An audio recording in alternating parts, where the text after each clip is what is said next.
So we've been talking about how we get our data using both traditional and using what we are calling Network Monitoring and Management 2.0, where we store this data, right? Relational or non-relational databases. The next thing is, how do we look at the data that we have? How do we look at the results that we might be getting?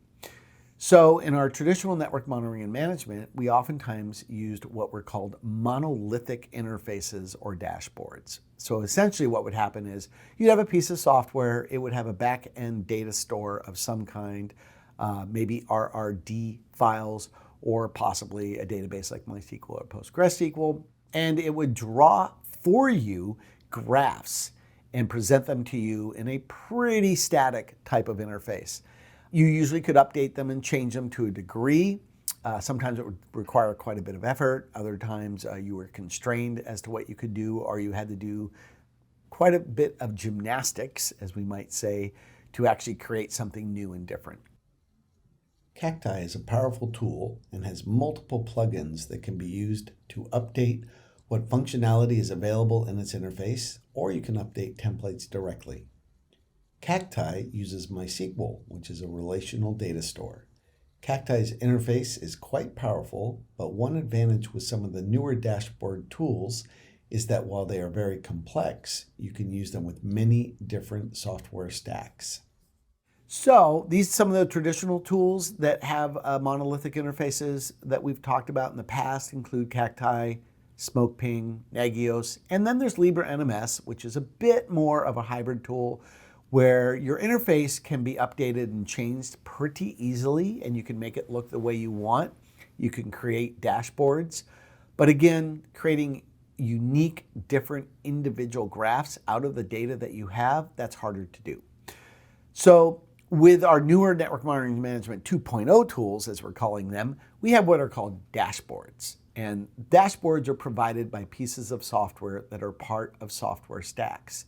And these software stacks involve the data store, where the information is being read from. Oftentimes they involve the ingestion method, how you actually get the data, and then some piece of software that you can go and can read that data and then present it to you in a graphical format. They're extremely powerful. Dashboards quite often require you to understand regular expressions fairly well. They often have an amazing array of options to be able to graph information on the data that you're receiving. So the startup time to understand how to create custom dashboards in some of these tools is harder. Some of the names of these dashboards include Chronograph, Grafana, Kibana. Those are just three.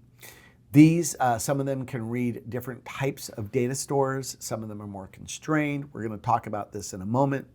And the dashboards themselves, if you look at the slide right now, down there, you can see a very nice dashboard from a tool called Elastaflow, which sits on top of Kibana. And I'm drawing some very pretty network flow graphs for us down there. So that's kind of dashboard like look and feel you can get.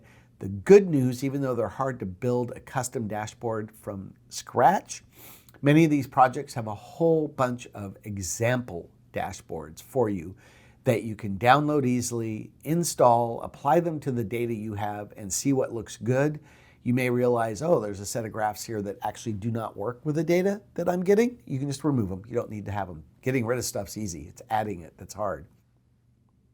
Now that you have dashboards, which are looking at the data that you've ingested, the data ingestion, again, is via what we're calling network telemetry. And it's being stored in what we're calling no relational, NoSQL, time series databases. And you have this nice way of looking at all of it. The final piece that we're going to talk about is called alerting. So how do you actually do something based on what's going on with the data that you're receiving? The software stacks we're going to talk about that are what we consider to be Network Monitoring and Management 2.0 stacks either have tools built into them to help you to alert. And by alert, we mean send out automated emails, use tools to send out, for instance, SMS text messages. You can actually write scripts that do things like literally ring an alarm if something happens and you need to. Anyhow, these alerting tools, there's quite a few of them out there, and there are add-ons to many of these software stacks where the tool itself knows how to read the data, and actually is devoted to alerting. So some of the traditional alerting tools that we have used in the past are built into the actual software that we use to monitor. And SmokePing, Nagios, Cacti, Libra NMS. These are 4 popular tools. There are many, many, many other open source available monitoring tools, as you well know. We're just giving you 4 examples here. All of them alert. SmokePing uses a regular expression language for alerting, allowing you to set up alerts based on different issues in a very specific manner. For instance, we can see a few examples as shown on the screen. By going to the listed URL near the bottom of the screen, you can find well-documented, detailed information about how alerting in SmokePing works. Nagios actually was extremely powerful for alerting and is still useful because it has a template-based alerting system that can be configured in almost any way that you can imagine. And it is also aware that if part of your network is down, to ignore that and only alert on the parent piece that appears to be where the problem begins. So Nagios had some very powerful alerting tools.